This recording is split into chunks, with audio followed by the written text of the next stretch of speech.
Hoje é um novo dia, um novo tempo que começou. Só não tava bom não, né? Hoje eu vou assistir com vocês e vou dar um pouco da minha opinião a respeito do vídeo 25 ateu contra um crente. Vídeo que já tá rolando aí na internet, deve ter um mês, né? E agora é que eu resolvi. Quando tava lá no hype, lá eu não fiz vídeo. Agora que ninguém quer saber dele mais, porque todo mundo já viu, é que eu resolvo reagir, mas tudo bem, né? Tasso Licurgo é o nome do homem, é o nome da fera. Glória a Deus. Eu não conhecia ele, não, mas graças a Deus que ele existe. Graças a Deus, Senhor, por Tasso Licurgo. O vídeo é simplesmente, o debate, né? É simplesmente incrível e eu separei as melhores partes aqui. E eu não vou dar tanta minha opinião para não interromper muito, mas eu vou falar alguma coisa ou outra brevemente. Mas sem muita enrolação, bora pro vídeo. Antes de começar, antes de dar o play, tem a dinâmica, são os 25, vão ficar 24 ali ao redor dele, igual você pode ver aqui na imagem. E um deles vai levantar e vai se sentar. Ele vai falar o tema, um deles vai levantar, eles contam ali 3, 2, 1, um vem, senta e debate com ele. Se até 12 levantarem a mão, né, aí eu troco o debatedor ou muda o assunto para que venha outro e complemente, ajude, defenda, tá? Mas enfim, no mais é isso aí, vamos assistir. Aqui, ó. Bora. Olá pessoal, eu sou Tasso Licurgo, sou pastor, professor, advogado, estou aqui para debater com 25 ateus. A Bíblia é o livro mais confiável que existe.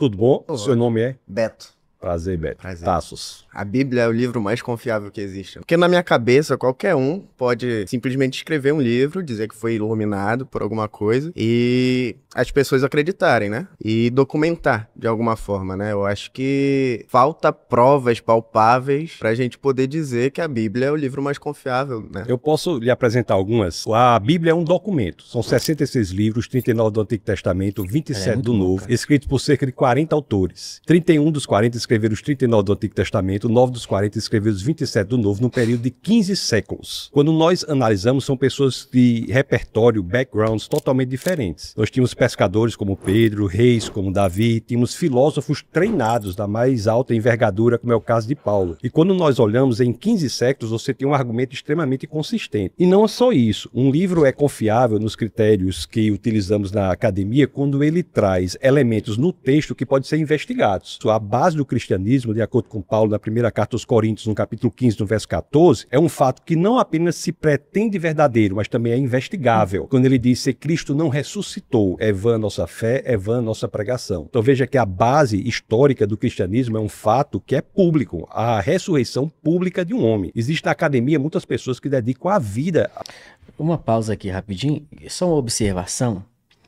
A forma como Tasso ele fala, a velocidade com que ele consegue lidar com o que ele está dizendo é impressionante, cara. Ele tem a informação e consegue passar aquela informação sem gaguejar. Se eu estiver falando aqui, eu esqueço, tá vendo? Acabei de gaguejar aqui, ó. O Tasso, ele é excepcional. O Tasso é único. Vamos continuar. E além dele ter a mente desse tamanho, né? Ele guarda tanta informação, impressionante. Ao estudo das provas históricas da ressurreição. Então, um dos critérios importantes para a veracidade e confiabilidade das escrituras de qualquer livro da antiguidade é se ele parece dizer a verdade. Então, a Bíblia não se esconde. Não é só saber se o texto parece dizer a verdade, mas saber se ele não foi modificado no passar do tempo. Isso é muito importante saber, é uma pergunta muito importante. Mas por que a Bíblia não foi modificada? Porque o Antigo Testamento é o mesmo texto sagrado dos judeus, chamado Tanakh. No ano 90 depois de Cristo, esse texto foi fechado e ele virou o Antigo Testamento. O Novo Testamento, que começa com 4 biografias, tem várias cópias que nos garantem dizer que ele não foi modificado. Há 5.686 cópias só do Novo Testamento. Para que o senhor tenha uma ideia, se você colocar essas 5.686 cópias uma ao lado da outra, elas são 99,5% dos casos idênticas. Do 0,5% de discrepância, 80% do 0,5% de discrepância diz respeito unicamente a questões de ortografia. Mas nós temos aqui, tanto no critério de dizer que o texto fala a verdade realidade, quanto no critério de dizer que o que foi escrito lá atrás é exatamente o que nós temos hoje, nós temos a Bíblia como campeã em qualquer uma dessas filas que nós colocarmos. Quando o senhor fala sobre não modificar a Bíblia,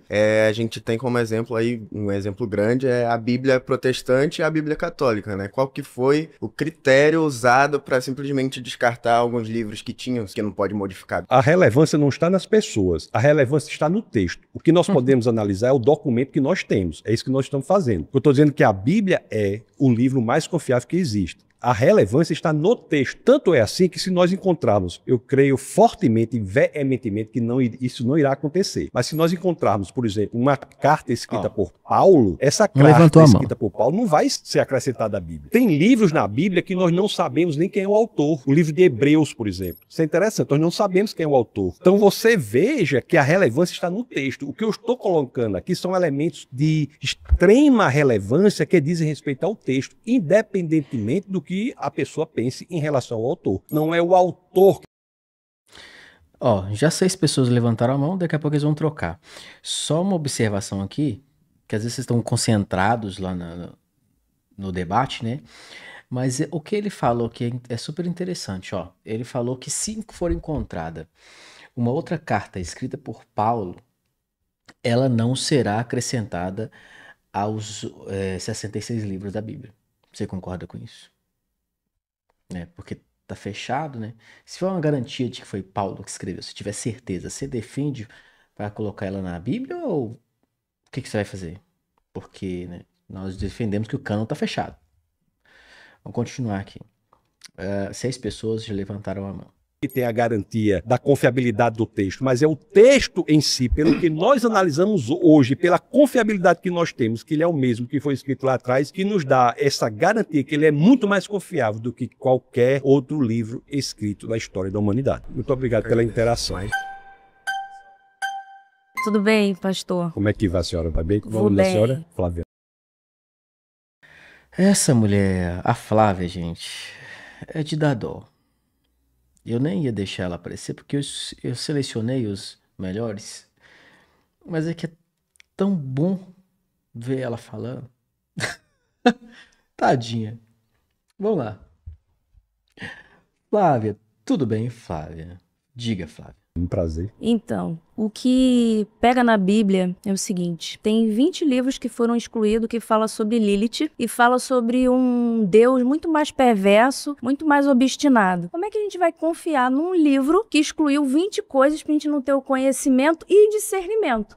Como você me explica isso? Eu explico dizendo que a informação não é correta. Não houve exclusão desses livros. O livro que nós temos hoje do Antigo Testamento a informação é incorreta. Livro que foi fechado no Concílio de Jâmnia, no ano 90 depois de Cristo. Essa informação não está correta. Não houve exclusão de texto algum. Todo o texto do Antigo Testamento é exatamente o texto da Tanar. Tanar que foi guardada pelo judeu. O judeu é o povo da palavra. Você veja que a identidade do judeu era no texto. Ele não tinha terra. A terra do judeu foi dada em 1948 na ONU, inclusive presidida por um brasileiro, Oswaldo Aranha. Foi aí que restabeleceu. Então, esse texto é muito bem guardado pelo judeu. Então, essa informação que a senhora traz não corresponde à formação da Bíblia. Isso não é fato. Mas eu não tenho agora o arquivo, mas eu tenho dados que provam que esses textos foram excluídos. Quais são? Eu não tenho agora o arquivo, mas eu tenho dados que provam que esses textos foram excluídos. Ela tem dados que provam que o texto foi excluído. Então, ok. Vamos lá.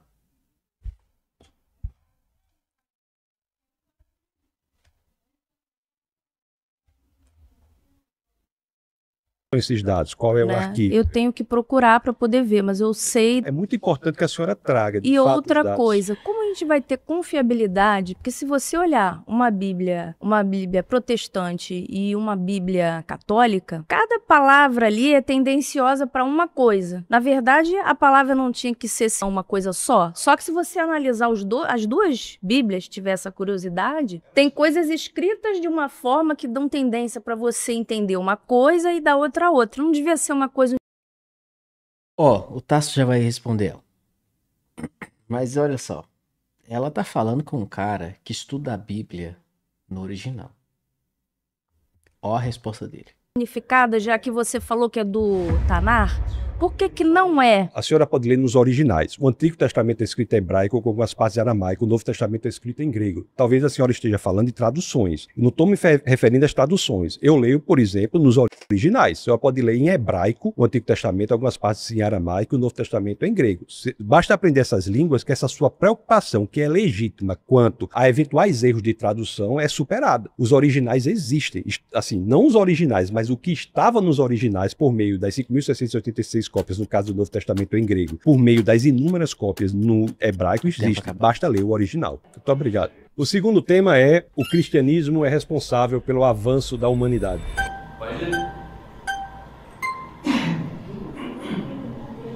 Nome Cristiano. Agora, alguma coisa está errada porque o nome do irmão é Cristiano. Olha. Bom, eu discordo completamente, absolutamente pelo fato. Pessoal, outra coisa aqui é o seguinte: às vezes vocês vão notar que o áudio vai dar uma duplicada, né?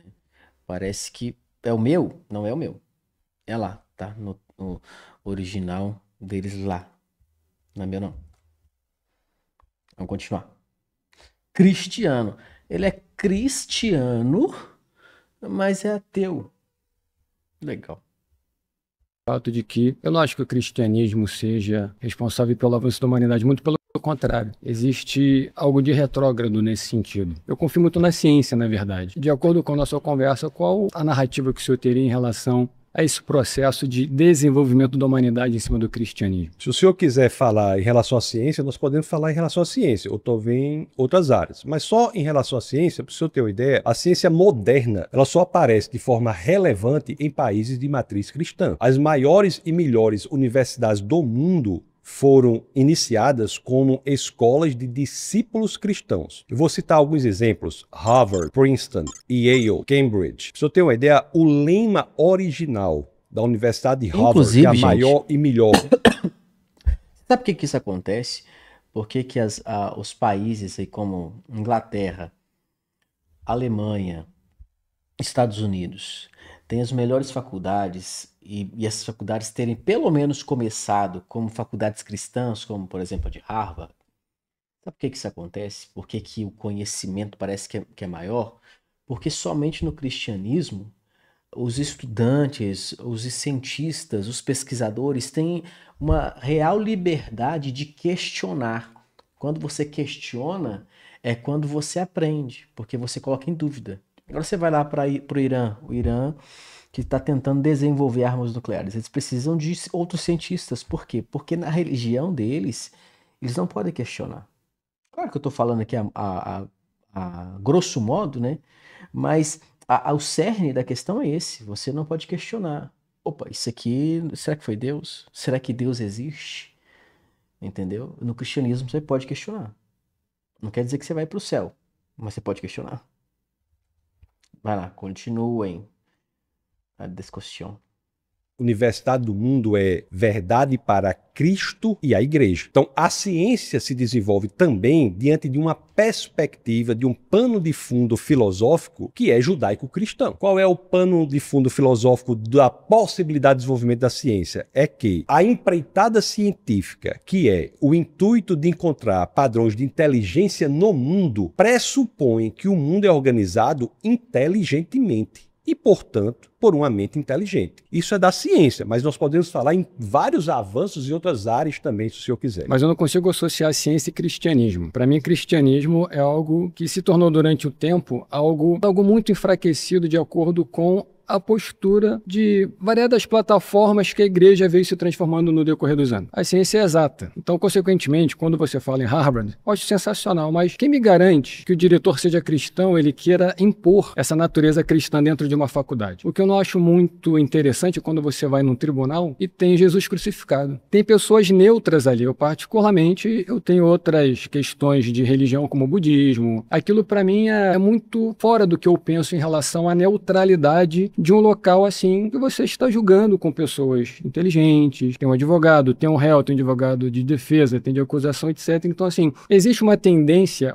na verdade, existe uma atitude tendenciosa em relação à sociedade para nos impor o cristianismo? Não é o que me parece nós analisarmos as evidências. As universidades públicas hoje, você pode fazer qualquer manifestação religiosa sem muito problema, mas se for fazer alguma manifestação do ponto de vista cristão, haverá dificuldades a serem enfrentadas. Mesmo que nós vivamos em um país que é, em sua grande maioria, cristão. Nós temos aqui nas universidades, que foi por onde o senhor começou falando, uma predominância anticristã. Isso é dado. E digo mais, o Estado laico é uma conquista do cristianismo. Lutero tem cartas escritas à princesa da Saxônia defendendo que o homem deveria ser livre para ensinar por qualquer livro, inclusive a Bíblia. Então, o infanticídio, enaltecimento do tratamento da mulher, se você quiser, Jesus Cristo, quando trata com a mulher samaritana, enaltece a condição da mulher. Interessante quando o senhor fala em mulher, por exemplo, faz parte realmente do desenvolvimento da humanidade, porque a igreja ela força o não uso da camisinha, que é algo absurdamente necessário. Se tiver um estupro, por exemplo, a criança nascer, a igreja força com que a família fique com aquela criança, mesmo que seja indesejada. Desenvolvimento tem na sociedade em relação a isso. Eu acho que é um retrógrado completo. Não há nada nas escrituras que nos digam que nós devemos forçar uma família a ficar com a criança. O que nós devemos defender enquanto cristãos é que nós não devemos matar um bebê intrauterino, ainda mais quando ele não tem a menor condição de defesa. Essa é a grande questão. Ter o filho e dar para adoção não é crime no Brasil. Agora, eu discordo respeitosamente do senhor dizer que a igreja força. A igreja não força ninguém. A igreja orienta, porque o valor do ser humano é intrínseco. Isso graças ao que as escrituras dizem em Gênesis capítulo 1, verso 27. Inclusive, todos os sistemas de direito natural do mundo têm como base a ideia de que o homem é feito à imagem e semelhança de Deus. Essa ideia provém da ideia judaico-cristã, Gênesis 1, 27, que o homem foi feito à imagem e semelhança do Senhor e, portanto, tem valor intrínseco, ele tem dignidade. Matar uma criança intrauterina é tratá-la como coisa, é extrair dela a dignidade que é inerente a ela, é fazer dela algo descartável. Mas é um fruto indesejado, correto? Indesejado, mas o valor da situação recorrente. O valor da vida de uma pessoa não pode estar no desejo do outro. Eu não digo que isso seja desejável ou indesejável, o que eu digo é que mesmo... Olha isso que ele falou.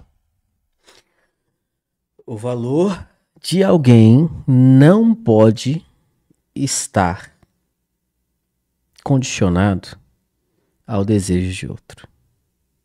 Não pode. Não é porque alguém não me deseja é que eu tenho menos valor do que aquele que é desejado por essa pessoa. Entendeu? Não é porque você não é desejado que você possui menos valor do que quem é desejado.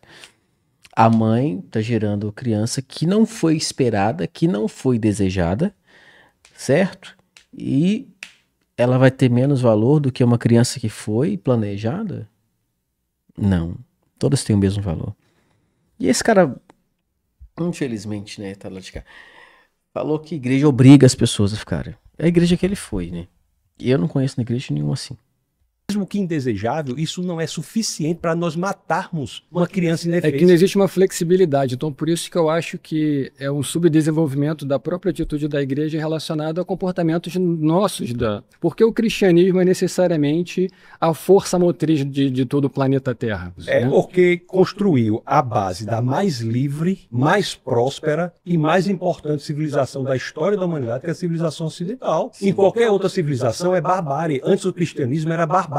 Que não o Oriente poderia simplificar as necessidades da Igreja Católica e somar força. Os Orientes são... Porque o Oriente, o Islã, está matando as mulheres, está escravizando as mulheres. Onde tem o cristianismo é que nós temos liberdade, prosperidade, que nós temos a possibilidade de sermos quem nós gostaríamos de ser. Obrigado, Cristiano. Foi um prazer, viu? O terceiro tema é preciso mais fé para ser ateu do que para ser cristão. O ateísmo, ele pressupõe várias assertivas que é preciso ter fé. Uma delas, por exemplo, é de que, por algum motivo, as leis da física que funcionam aqui no Rio de Janeiro, funcionam em São Paulo, funcionam em Londres, funcionam em Natal. Não há nada na ciência que diga que as leis que funcionam aqui funcionam em outro lugar. O outro caso que é preciso ter fé na cosmovisão ateísta é a de que as leis da natureza que funcionam hoje funcionarão amanhã. Não há nada na ciência que nos garanta. Inclusive tem até um cético chamado David Hume, que escreveu um livro, uma inquirição acerca do entendimento humano, que ele diz: o fato do sol nascer todos os dias não nos garante que ele nascerá amanhã. É preciso ter fé na continuidade da ciência. E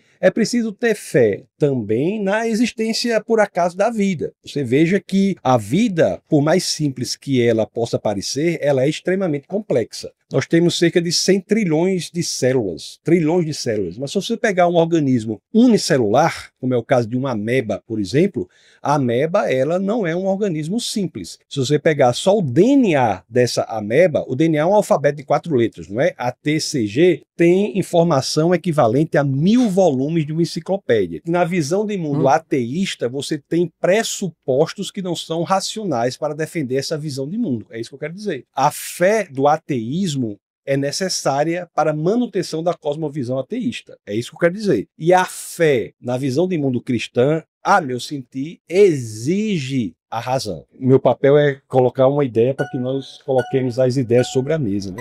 O quarto tema é: sem Deus não há motivo moral para condenar assassinato ou estupro. 1, 2, 3 e...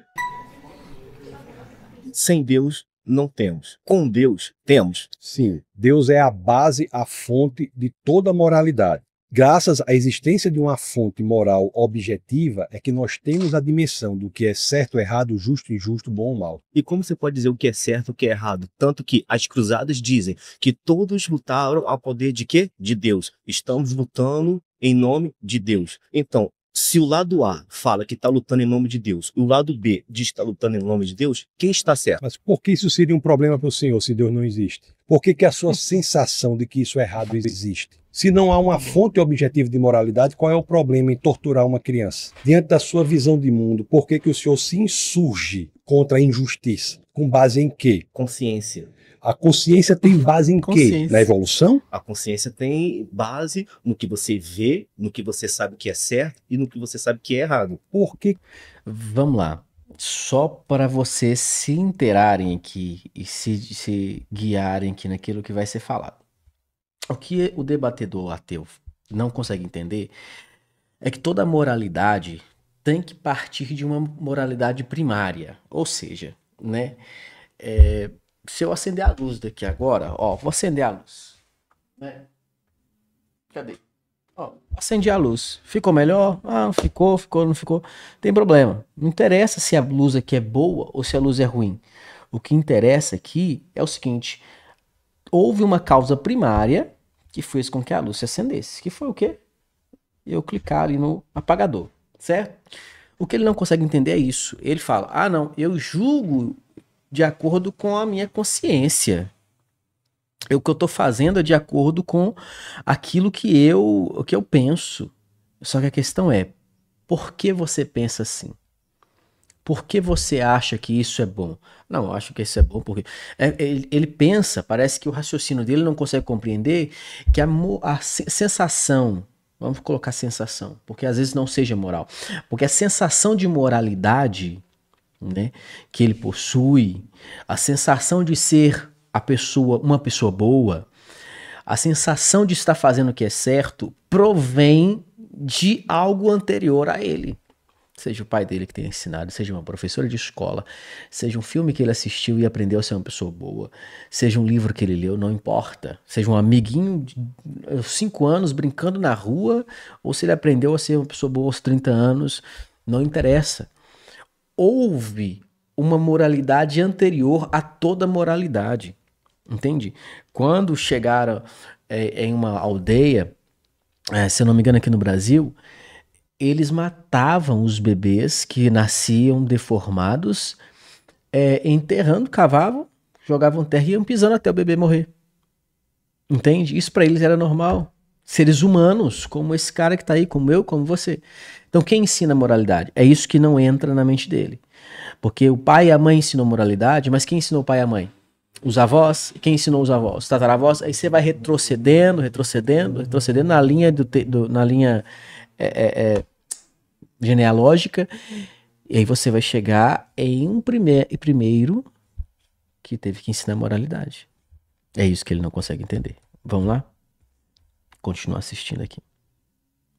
Que a gente sabe que algo é certo ou errado. A Bíblia diz que Deus se manifesta, se revela, inclusive através da consciência. Por que nós temos a consciência de que algo é certo ou algo é errado? Por que eu posso dizer aqui com total segurança que torturar uma criança por prazer é errado em qualquer cultura, em qualquer mundo. É errado, mas tem gente que gosta. Por exemplo, vamos citar os alemães. Era errado? É. Mas eles faziam com o quê? Com um sorriso no rosto. E achavam que era certo. E mesmo assim ainda falava que fazia em nome de Deus. Estabeleceu a fonte da moralidade. Isso é errado. O que não quer dizer que as pessoas possam agir de maneira errada moralmente. Veja bem, eu não estou dizendo que o ateu não possa agir moralmente. O que eu estou dizendo é que o ateu ele não tem base para dizer o porquê ele age moralmente. Mas é a doutrina. Porque todo mundo cresce com o pai e mãe sempre falando: olha, isso é errado. Olha, isso está correto. Você cresce já com aquela mentalidade. Torturar então uma criança por prazer seria certo se o pai dissesse isso? Existe uma fonte do que é certo e do que é errado. Se não houver, Isso, é barbárie.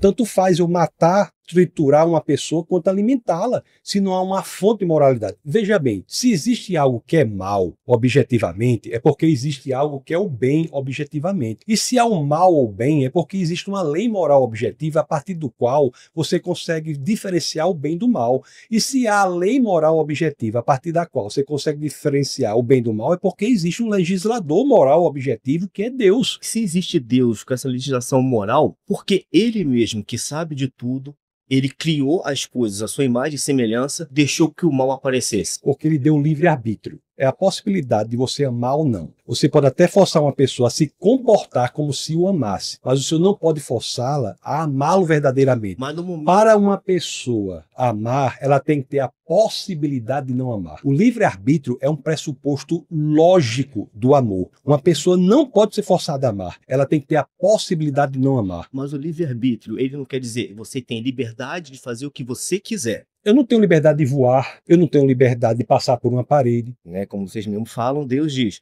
se você cometer pecado aqui na Terra, você vai para o inferno. Isso não é uma forma de controlar a humanidade. Elas pensam de forma diferente. Aqueles que não têm o conhecimento, eles são guiados pelos que têm uma mente maior e têm uma sabedoria maior. Essa pessoa se segue. Stalin no ateísmo matou 20 milhões de compatriotas. Mas o que nós estamos falando aqui é o seguinte: algo só é bom ou mal verdadeiramente se existir uma fonte moral objetiva que é Deus. O que não quer dizer que uma pessoa faça ou deixe de fazer algo com base na lei. Mas isso não é moralidade, é legalidade. Você pode ter sistemas legais e imorais. Aliás, a um desses o senhor já se referiu, que foi o nazismo. O nazismo era um sistema legal absolutamente imoral. A lei não dizia que era moral, nós temos a percepção clara que você matar 6 milhões de judeus é algo imoral. Mas por que imoral? Porque nós temos uma fonte de moralidade. Por que nós sabemos que algo é certo e que é errado? E estou falando dentro da Bíblia. Vocês dizem que existiu Abel, Caim. É certo, Deus, com toda sabedoria, como vocês dizem, aceitar um e renegar o outro, sabendo que isso vai provocar uma fúria e vai provocar inveja, que se ele sabe de todas as coisas... Isso é interessante, isso é uma questão de teologia, não é a questão de moralidade, porque se o senhor acha que é errado, eu tenho que lhe perguntar, com base em que o senhor acha que é errado? Se não há Deus, por que o senhor acha que isso é errado? Eu tenho como lhe explicar teologicamente por que isso aconteceu. Mas o que é interessante aqui é dizer, por que essa insujeição de sua parte legítima de achar, peraí, eu preciso entender isso. Porque existe algo por trás que determina o que é certo e o que é errado. Nós temos a percepção. Se não há Deus, por que uma oferta se aceita e outra não?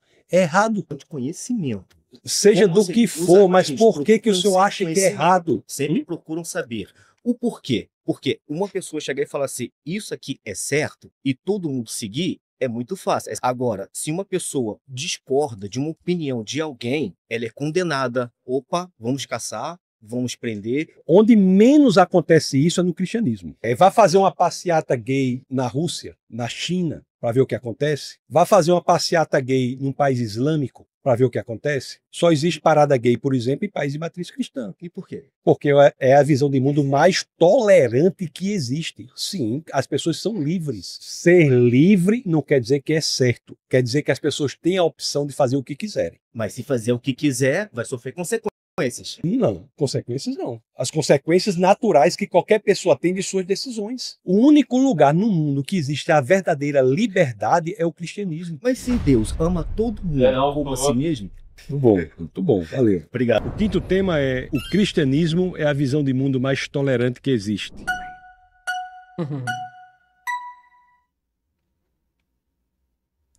Como é seu nome mesmo? Beto. Começar discordando disso, né? Falar sobre essa questão de... Porque se concordasse, ia você tá Não aqui. faz nem sentido, realmente. Eu acho que a gente vê tanta barbárie, assim, em nome do cristianismo, e eu entendo que pessoas não são cristianismo, mas o cristianismo é formado por esse amontoado de pessoas, né? Por mais que tenha vindo de um ser superior, como você acha. E a gente vê tanta coisa acontecendo, e você fala sobre o Estado ser laico, isso ser uma vitória do cristianismo, né? Uma conquista do cristianismo. E você fala muito sobre países de matriz cristã. E aí eu já discordo de ti, que eu acho que o Brasil não é um país de matriz cristã. Quando a gente pega por que a não? palavra matriz, né? Não foi do cristianismo que veio o Brasil. Quando ele foi Claro que foi. invadido brutalmente, ele já tinha Claro aqui que foi os do nossos cristianismo povos que o Brasil originários, surgiu. que tinham as crenças deles. Ou seja, o Brasil não é um país de matriz cristã. Isso, todo o Não, Ocidente... não. Nada a ver o que ele falou aqui agora. Vamos. Não sei se o Tarso vai falar sobre isso, mas veja só. Ele disse que o Brasil não é um país de matriz africana, né? Opa, selecionei errado aqui. Não é um país de matriz africana porque os povos originários não eram cristãos. Eu errei. Ele falou que o Brasil não é um país de matriz cristã. Matriz africana. Gente, que cabeça tá ruim. Porque os povos originários não eram cristãos, ou seja, os índios que viviam aqui. Na verdade, eu sou originário daqui. Você que talvez esteja me assistindo, não sei se você é brasileiro, você é original do Brasil. Tá entendendo? E outra coisa, Brasil não era Brasil antes de ser descoberto. Na verdade, Brasil não era Brasil antes de 1800 e alguma coisa. Foi quando ele virou o Brasil de verdade, né? 1800, Alisson. Dá uma nota ao vivo, não. O Brasil inteiro, não. Enfim, o Brasil tem 500 anos, então óbvio que não é 1800, né? Mas 500 anos de descobrimento, mas ele não era Brasil. Ele era terra de Santa Cruz, Vera Cruz, certo? Quando ele se torna Brasil com base no cristianismo, entende? Antes ele não era Brasil. O que esse cara fala aqui dos povos originários? Ele é original do Brasil, gente? Pelo amor de Deus. Vamos continuar. Acho que eu deveria ter pulado esse cara. Que é de matriz judaico-cristã, matriz cristã. E, inclusive, a África, por exemplo. 95% da África ou é islâmica ou é cristã. A África negra, que é a África subsaariana, é quase, em sua totalidade, cristã. Então, muitos dos povos indígenas aqui que não eram cristãos, mas muitos são hoje. Existem muitos índios que são cristãos. Agora, nunca é por imposição. Hoje em dia, você tem a expansão do cristianismo nos lugares em que ele é mais combatido, e sempre foi assim. Mas você também não concorda que maioria não significa matriz? Você acha que o Brasil é de matriz o quê? As pessoas que estavam aqui quando... Sim, mas a matriz do nosso país é o quê? É a crença no que os povos originários tinham. É panteísta? Então o Brasil é um país de matriz panteísta? Eles eram politeístas, certo? Então você acha que o Brasil é um país de matriz politeísta? Acredito que seja, porque quando ele foi invadido aqui e os nossos povos originários foram açoitados e obrigados a serem cristãos, eles acreditavam no Deus Sol, eles acreditavam na deuses da natureza, enfim, eu não vou entrar no mérito do que eles acreditavam, mas não era cristão. Você tá trazendo um argumento que parece ser... Lembrou do que sua professora da quinta série te ensinou, da terceira série. Não. A nossa discordância tá. O que faz um país ser de matriz cristã ou não é a religião dos povos originários, né? É a religião que fez com que houvesse essa possibilidade de desenvolvimento. Por exemplo, os índios, em grandes etnias, eles matam crianças que nascem albinas, por exemplo. Aquelas etnias que estão abrindo para os valores cristãos não estão fazendo mais isso. Eu imagino que você não ache correto enterrar uma criança que nasce albina. Isso é errado. Assim como eu também não acho correto Deus mandar matar as crianças que zoaram um cara que era careca. Tá? Onde foi que teve? Não tem isso na Bíblia? Eu não sei. Onde é que tem isso? Queria saber. Tem os ursos que matam... Você zoou o cara que era careca? Não tem uma questão, né? É que eu não lembro quem é a pessoa da Bíblia. A questão vamos centrar na questão. O cristianismo é a visão de mundo mais tolerante que existe. E por que eu digo isso? Porque todas as manifestações de pensamento encontram nos países de matriz cristã a possibilidade de desenvolvimento muito maior que encontram em qualquer outros países. Islâmicos, ateístas. E você acredita que o desenvolvimento, então, ele é pautado na crença cristã? Graças à crença cristã, que é uma religião que não se expande de acordo com a Bíblia pela força, mas pelo convencimento, é que todas as visões de mundo são respeitadas. Não é dizer que todas as visões de mundo são verdadeiras. É dizer que o direito que eu tenho de expressar a minha opinião é o mesmo direito que você tem, Beto, sua opinião. Mas para saber se a minha opinião é verdadeira ou a sua é verdadeira, nós temos que buscar as evidências. Agora, o erro está em achar que tolerância é dizer que seja lá o que você acha é verdadeiro. Isso não é tolerância. Tolerância é nós defendermos que nós devemos ter a segurança de nós expressarmos a nossa visão de mundo, como nós estamos aqui, de maneira respeitosa, eu colocando minha visão de mundo e você colocando a sua visão de mundo e cada um trazendo argumentos muito, muito importantes. Todas as demais religiões, você tem escadas para você subir e ir até Deus. O cristianismo não, basta que você queira. A visão cristã é tão radical, que diz que o Deus, criador dos céus e da terra, é que vem até você. É impressionante demais. Tem um escritor chamado C.S. Lewis. Ele dizia assim, olha, se fosse para inventar uma ficção, eu não inventaria o cristianismo. Isso só pode ser realidade. Desculpa, vamos pausar? Obrigado, viu, Beto? Muito bom. Eu ia dizer, rapaz, me perdoe. Sabe o que eu ia dizer para você? Deus abençoe. Tá, você é um piadista.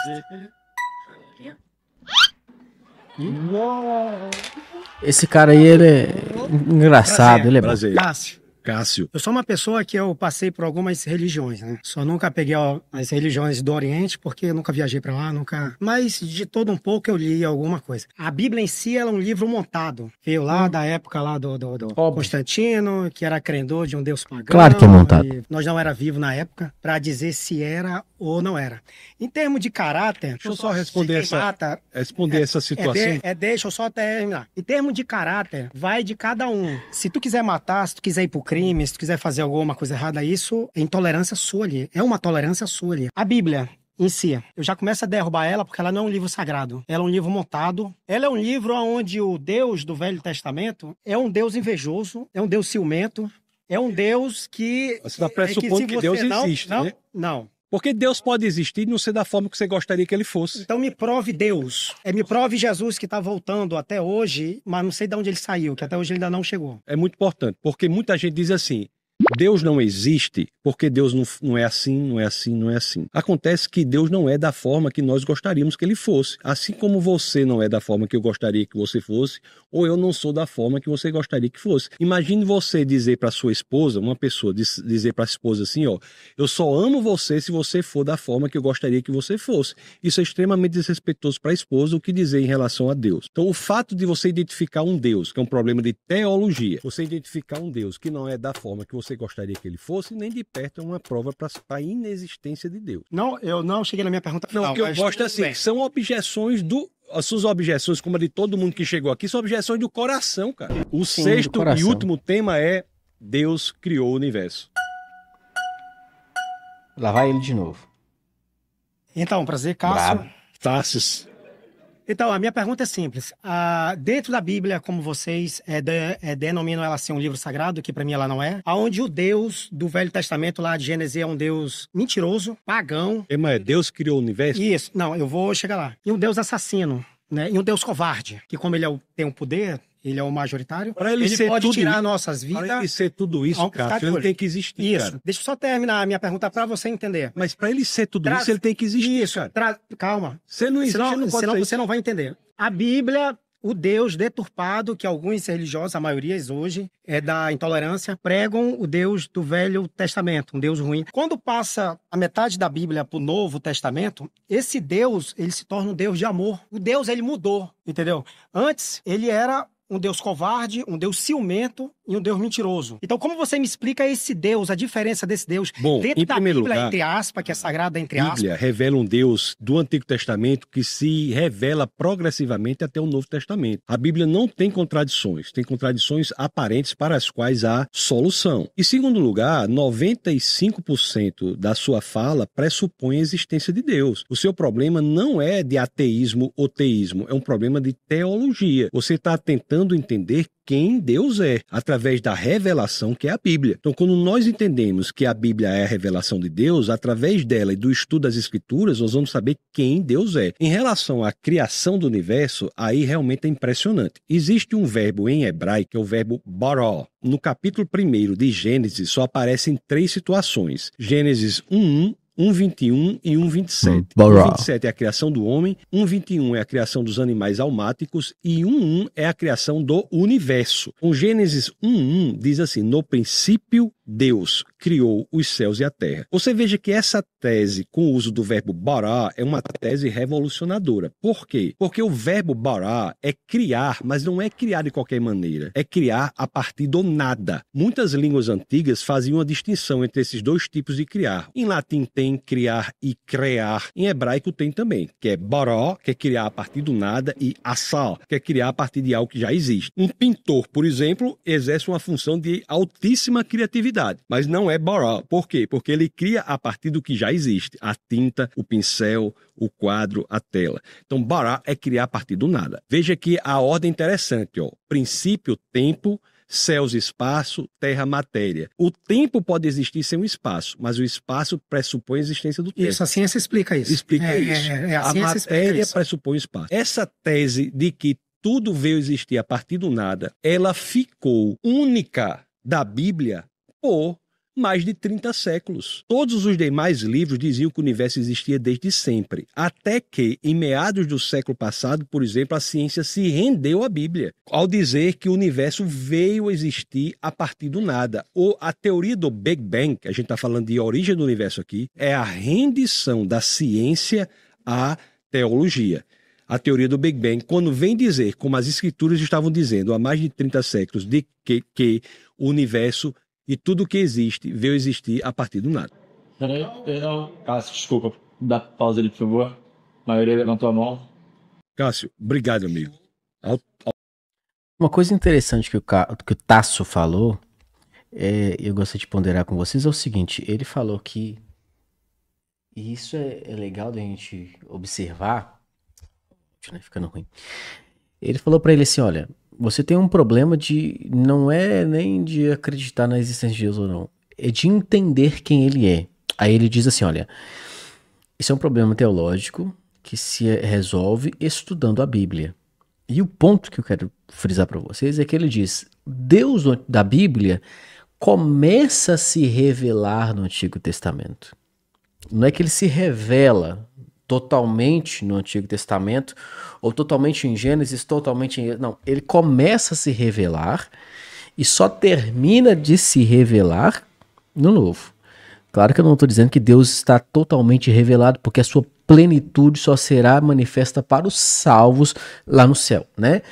Mas aquilo que ele queria mostrar para o homem, ele só termina de revelar no Novo Testamento, na pessoa de Jesus. Vamos continuar. Alto nível suas colocações. Era assim. Palmas para Cássio aí. Meia palma. Seria bem prático e objetivo. Evidência. Me mostra seu Deus. Tem foto, tem alguma coisa registrada em cartório? A criação do universo é uma evidência. De quê? Da ciência? Sim, da ciência. O ateísmo não gosta da ciência. Eu acho engraçado esses ateus, eles acham que vai vencer o negócio no deboche. Tem evidência, tem algo registrado em cartório. Se você for um ateu e você for uma pessoa sincera, você tem que partir do pressuposto, a ideia de Deus, a possibilidade de existir um Deus, você tem que entender que não existe prova. Se você consegue provar algo, já não é Deus. Deus é improvável, gente. Ele transcende qualquer coisa. É básico. Acho que esses ateus que ele levou lá, ateus há 2 anos atrás.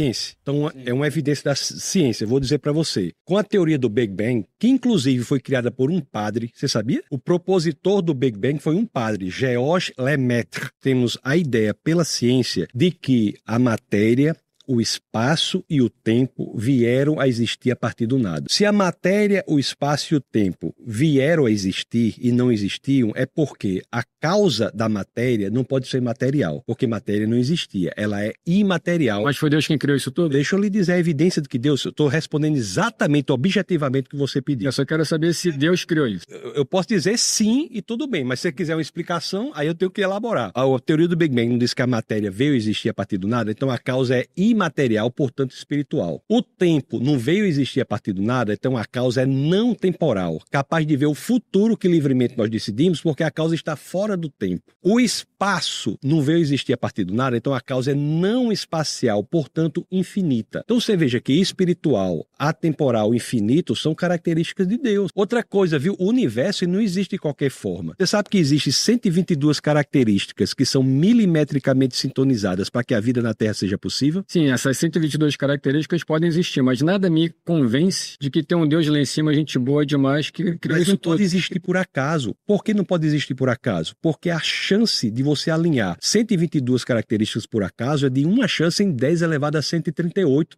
Evidências. Sim. Princípios, por exemplo, o nível gravitacional, transparência atmosférica, nível de oxigênio no ar. Essas 122 características têm que estar milimetricamente sintonizadas para que a vida seja possível. A chance disso ser por acaso é de uma chance em 10 elevado a 138. Existe um princípio da matemática, a não ser que a gente não concorde com a matemática. Existe um princípio da matemática É aí que você me convence, falando de matemática. Concordo com Você é da área de matemática? Eu acho matemática maravilhosa. Exato. Então existe um princípio da matemática chamado princípio de Borel. O que é que o princípio de Borel diz? O princípio de Borel diz que uma chance em 10 elevado a 50 é impossível. Eu estou falando que para as 122 características serem alinhadas por acaso, é uma chance em 10 a 138. A matemática já diz que uma chance em 10 a 50 é impossível. Uma chance em 10 a 51, 10 vezes impossível. Uma chance em 10 a 52, 100 vezes possível. 50 vezes possível. Então, assim, não é isso? Concordou? Porque matematicamente é impossível nós termos um universo da forma que temos, em que a vida existe.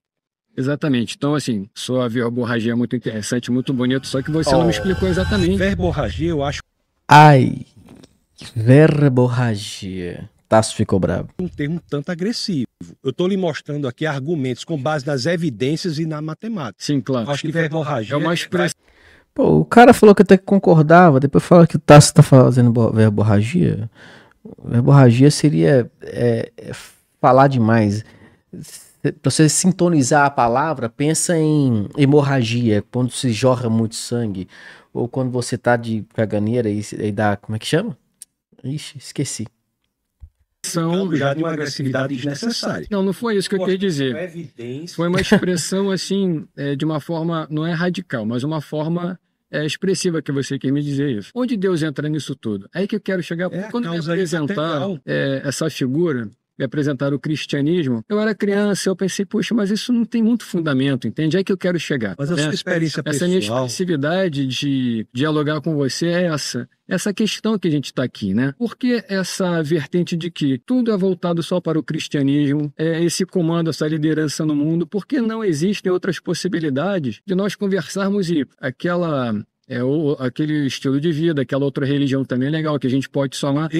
Só porque essa imposição feita pelo cristianismo de que tudo a gente temos que servir, né, a um Deus que nós ateus não acreditamos nisso. E por que a imposição de que não existe um Deus? Porque eu acredito exatamente nisso pelo fato de que... Porque essa imposição tão brutal de que não existe Deus. Eu posso chegar para esse microfone e falar, microfone, por favor, eu preciso de um emprego, você me ajuda, porque está tudo aqui dentro. Tem um Deus interior que tudo sabe, que tudo vê, que tudo resolve. Eu não preciso olhar para cima e me rebaixar, sendo que eu sou uma entidade, você é uma entidade, todos nós somos uma entidade. Então nós temos poderes superiores e não ficarmos abaixo de alguém que se diz superior, que foi criado. Fique à vontade. Isso só é possível fazer, inclusive, no cristianismo. Porque em outros lugares, se o senhor senhor for ter uma visão muito diferente, o senhor vai ser torturado. O cristianismo lhe dá essa opção. Não, discordo de você. De repente, outras religiões não. Em nenhum momento... São mais amáveis, digamos, né? Em nenhum momento eu estou dizendo que o senhor não pode fazer isso. Eu defendo que cada um vai viver da forma que entender. O que eu estou dizendo aqui é que há evidências na origem do universo para Deus. Essa é a questão. Que um Deus